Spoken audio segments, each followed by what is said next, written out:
PGCE Research Bites, student-teacher research from the team behind Emma and Tom Talk Teaching.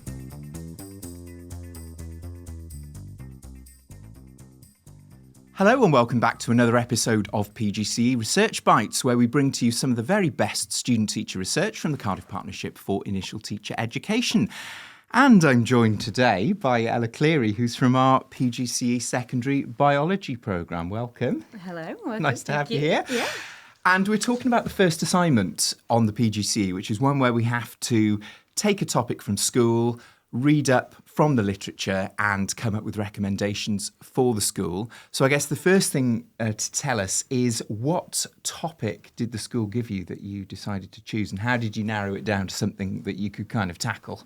Yeah, so the school gave us 5 different topics, and I was initially geared towards doing closing the disadvantage gap, because I feel like a lot of people are kind of more, if you come from a more deprived background, it's very much like something you want to explore because you feel it connects to you. But I think I settled on assessment for learning because I saw there was such a depravity in the field that related quite succinctly to that disadvantage gap, that assessment for learning meant that I could actively impose some recommendations in the field. So I think it was a lot more easy to get into when you saw the literature. It was very much like there were recommendations that were actualized and you were able to facilitate them in your practice. I have to thank my research champion at my lead practice school, because when I first came into looking at my question, I felt very flustered. It was one of those ones where it's such a large scope and it doesn't have a very accurate definition, I found, in the field. There were a lot kind of floating around that I think kind of garnered to become one mega definition. But yeah, my research champion really helped me refine my question, so I have to thank them. And we don't tend to name our schools in this or in our assignments, but you mentioned that you were working in quite a sort of high-flying environment. Was it quite a school that Estin had good things to say about? Yeah, definitely. It was, I think it's one of the best schools in Cardiff. It was very much like a very large pool of students. I think there's around 1,800 students there. And yeah, the Estin report came back. They were outstanding in everything. But I found that as well as everything is crafted there, sometimes the little things fall out of focus. So assessment for learning was one of those ones where, yeah, there's a lot of pedagogical techniques that they were implementing, but you can kind of fall into a rhythm and a routine with your teaching. So there was definitely scope to explore. And you mentioned equity in your title, and I remember being really kind of intrigued when I came to moderate this assignment. So, we talk a lot about assessment for learning as something that's going to improve people's achievements and attainments. Lots of people like to read into that. But you were particularly interested in that equity angle. What was going on there? I think it was geared because of that, obviously, that disadvantage gap that my initial focus was drawn to. The equity in assessment I've seen, especially through my second clinical practice school, it's kind of one of those ones where if you're not taught how to teach, then it's hard to embed that learning in the learning environment. So the equity in assessment, as we can see, there is a disadvantage gap between deprived schools and more affluent schools. So having a look at assessing where that deprivation came from that caused that inequity was one of those ones where it kind of was quite easy to explore the different scales of it, really. So if you focus specifically on literally classroom assessment, where you're looking at questioning techniques, you're looking at MCQs, you're looking at true or falses, it's really easy to test those pupils, those learners, on small scale, but it's not easy to diagnose why that small scale is causing that inequity. So I think focusing on how I can craft my practice to benefit everyone and focus on that differentiation was one of those ones where I felt it was more necessary from this assignment, especially from my lead practice school. Yeah, okay. So you had a little bit of a dig around in the literature.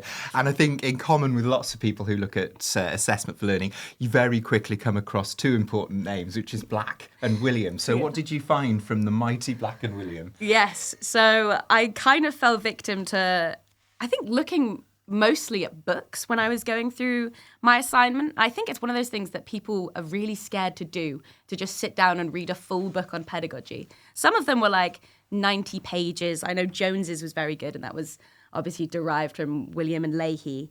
And I think the behemoth that is Black and William and all of their research is very interestingly crafted. They go through lots of different suggestions, and they talk very succinctly about learning intentions as success criteria. So they kind of, with all their wisdom that they imparted, were able to more specifically focus on how you can actualize that practice in the classroom. So I think they were ones where I was like, these are where the recommendations are. And they've been going for quite a while. I know their kind of seminal stuff was in the 90s, wasn't it, particularly? It was, yeah. But you've looked at some more up-to-date stuff as well. I was intrigued to see a well-known kind of modern figure, Daisy Christodoulou. And she had some good things to say to you, but you weren't afraid to criticise some of her kind of approaches to the debate as well. I think what helped me criticise Christodoulou was I'd recently gone to an SLT day where we focused on a debate that she'd done. I think it was Ken... I can't remember his... Ken Robinson, yes, was it? Ken Robinson. Ken Robinson. Anyway, yeah. that behemoth of a debate, really, Yeah. It got me thinking that everyone is very opinionated in this field. And as soon as you stick your guns up for an opinion, you kind of fall into this issue of developing a researcher bias. So I think looking at all of her work and reading through it, I was kind of like, there's a bit of a binary lens here. She's kind of very focused on this is the way you teach and there's no real scope around that. And I think that's not particularly true, especially going from my first clinical placement to my second one. You can see that teaching is crafted specifically for the individual learners. So, yeah, when it comes to criticizing researchers, it's really easy to see that they have flaws in their opinions as well, and you shouldn't be afraid to kind of like tackle those as well as tackling those superficial criticisms where you can talk about the research and the publishing company and the date itself. Yeah, we on the podcast have sometimes not made friends by being a little bit critical of Christodoulou. She's got some really good points to make, but I agree with you that sometimes she tends to go so far down the route of making that point that she just sort of discounts any possibility that her way is not 100% correct. And I guess she's got this really interesting thing, hasn't she? The no more marking thing with comparative marking. Did you dig into that at all? Yes, I focused, when I went through Christodoulou's work, she talked about it being frequent, repetitive, and recorded as raw marks, but then going into saying that you should do comparative judgment-based marking, where you sort of make like a exemplar mark scheme, and then you compare everything by that. But in saying that there is one way to do things, I think in science, sometimes that's very true. There is a prescriptive way that you should write something. But in other subjects and larger scopes of the field, it's very hard to say one thing is right and one thing is wrong. So when you make this like comparative judgment-based marking, you're saying that you have this excellent mastery of the craft that everybody should look up to, when in reality, we are all still learning. So when you create that comparative marking, it's not necessarily the best thing that they could produce. It's the best thing that you could produce. And sometimes I think we don't look for that disparity between us and the learner. Always really good to see that criticality of the literature. I mean, Daisy Christodoulou's got some great things to say, and there have also been times when, in my opinion, she's not said quite such great things. So that was a really good thing to see in your assignment, was that you're quite unafraid to kind of dig into that stuff. And you mentioned different subjects in the work, and you sort of hinted at it a bit there. And of course, in secondary, subject is still, to some extent, king. We very much think of ourselves as subject specialists. And as you rightly said, assessment for learning is huge. There aren't any kind of absolutely hard and fast right answers. To what extent did your subject kind of lead you in particular directions? Or to what extent did you narrow this down to what this might look like in biology? And how much did you keep it kind of generic? So when I came to writing this assessment, and specifically reading through the literature, it was really hard to see when there was a specific focus on my subject.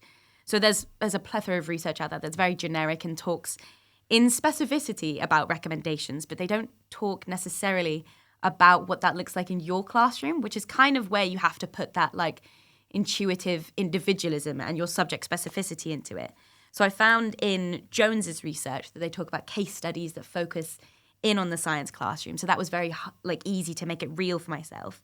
But a lot of them were just sort of vague about what it meant and what it looked like in my classroom. So I think there's a lot to be said about reading between the lines and sitting down and really focusing on what that looks like for your practice and maybe adapting it, because sometimes it's not specifically easy to look at what it looks like in your classroom, but just sitting down and maybe looking at how that recommendation could benefit your learners rather than your subject is probably an easier lens to view this with. Yeah, and it's so important. It was good to see it in your work, really, the importance of rooting it both in your kind of subject context, not taking these generic things and not going the extra mile, but also the context of your specific school as well, kind of knowing where it is that you are. So you produced this infographic as part of it because your school didn't particularly want, I guess, to read 4,000 words or whatever it was. They wanted this. You were asked to present this to your school with your recommendations. So I suppose my two questions here are, what were your recommendations for your school? And also, what was it like standing up in front of them and actually telling them what you thought about this stuff? So the experience itself was actually really quite strange because instead of standing up and presenting traditionally, we had to make a voiceover. Oh, right. So ours was all just, I think I did like a 5-minute voiceover of going through, and I read through sort of going section by section on my poster. And it was sort of one of those ones where as soon as it was laid all the way out, and I think it was the SLT staff member and then 6 other student teachers watching it, it was one of those ones where I was like, oh gosh, I don't think I presented that to the best of my ability. It was very fast, and I was very nervous when I was recording it. So it was one of those ones where I think don't expect perfection when it comes to presenting yourself, because I feel like the bulk of what I had to say and the bulk of what truly meant anything was in my essay. So when it came to the presentation, I was very flustered. It was one of those ones where I think it's taken for granted how easy it is to teach, but then how difficult it is to talk in front of your peers, because you're like, oh gosh, these people know a lot, and like I could come out with my foot in my mouth here. Like it could sound stupid.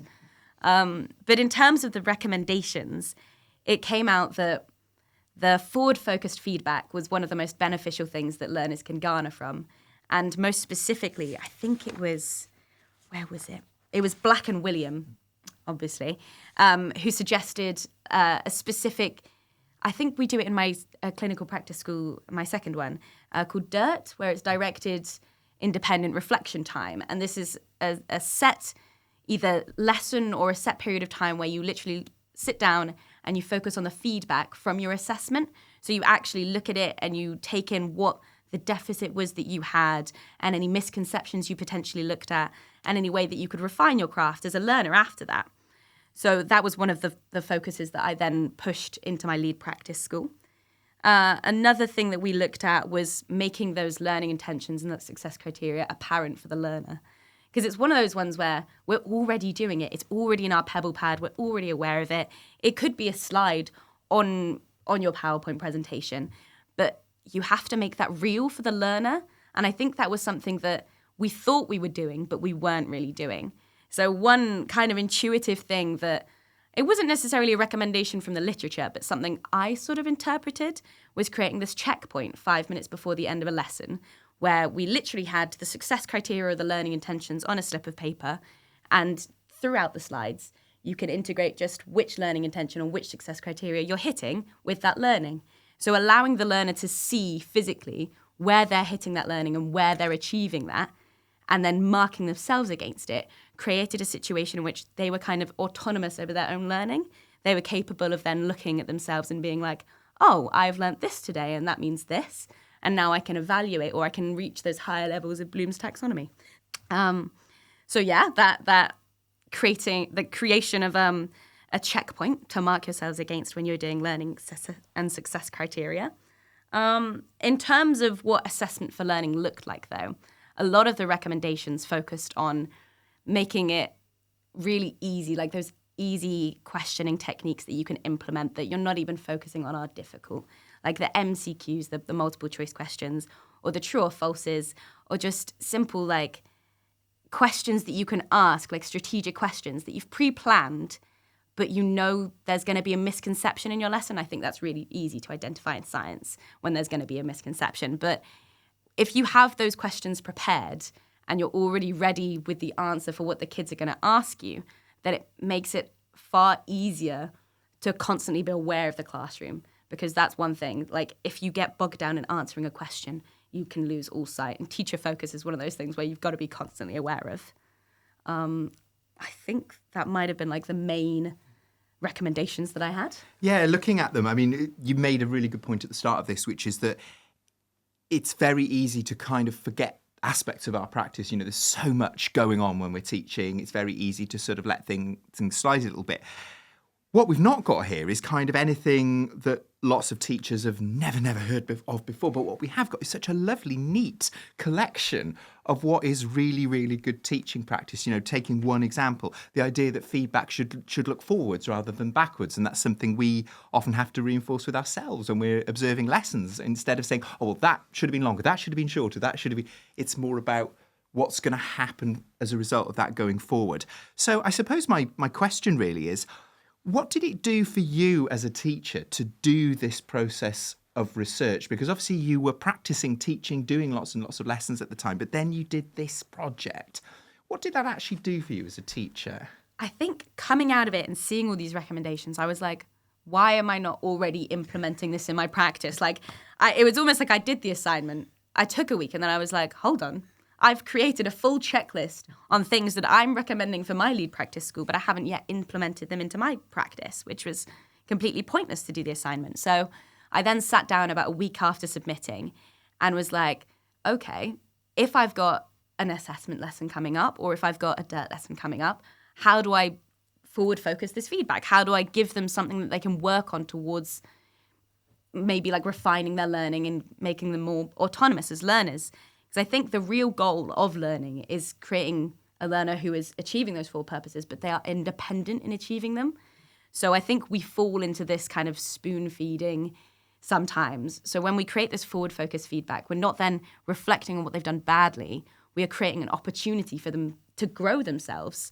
So in literally sitting down with all these recommendations in front of me, I was like, how can I implement them? And how can I do it so that I'm sort of doing a little bit of action research, really. I'm evaluating whether it worked, or I'm looking at it and being like, well, maybe that was a load of so-and-so, maybe I wasn't onto something that I thought I was onto. So it was one of those ones where you sit down, you look at what you've done, because I think a lot of the time we do an assignment, we finish it, we put it in the cupboard, we don't want to think about it.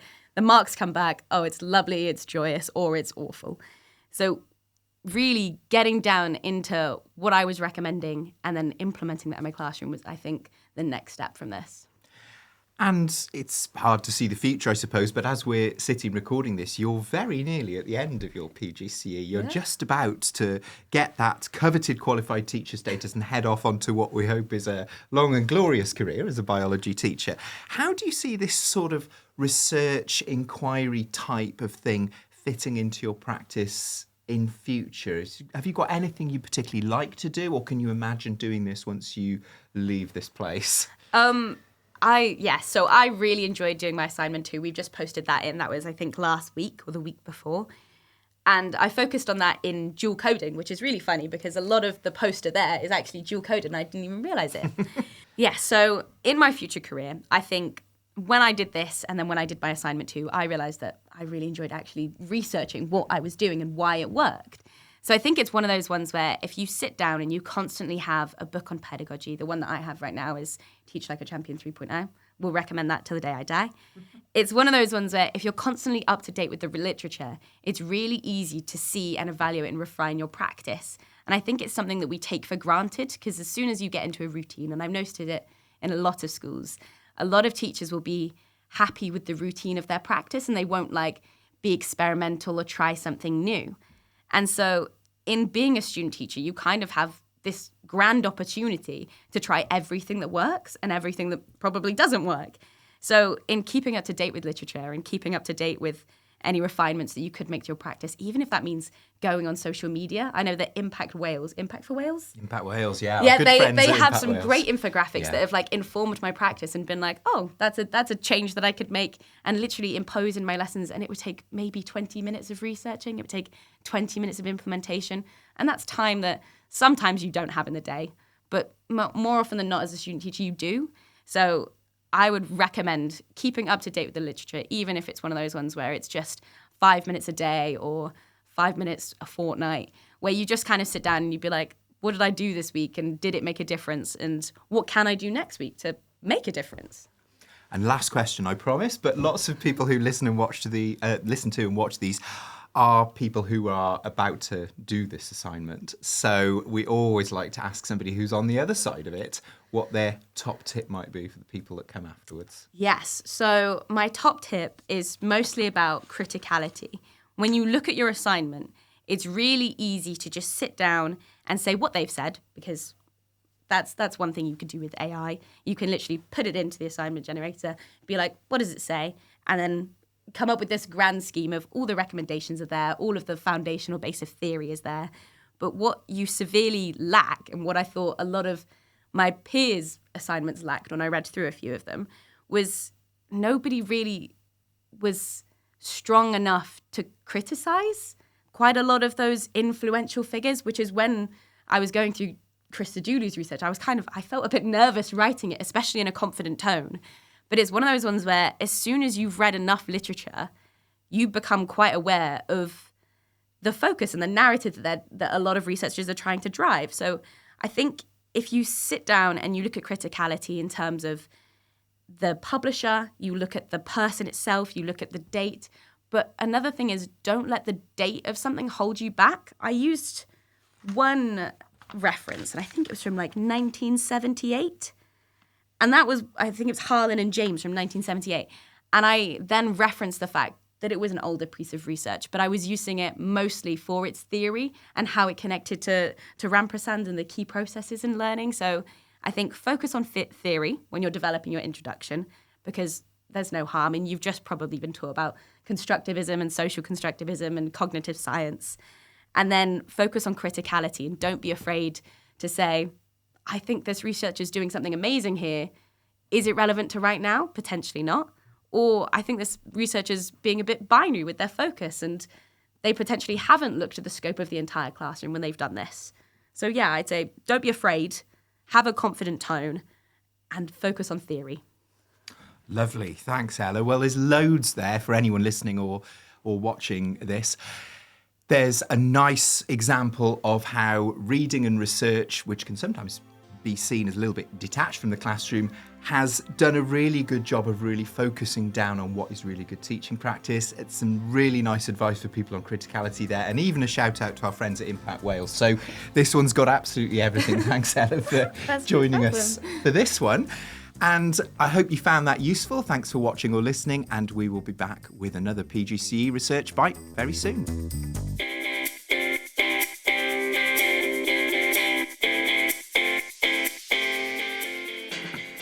PGCE Research Bites comes from the team behind Emma and Tom Talk Teaching and is presented this week by me, Tom Breeze.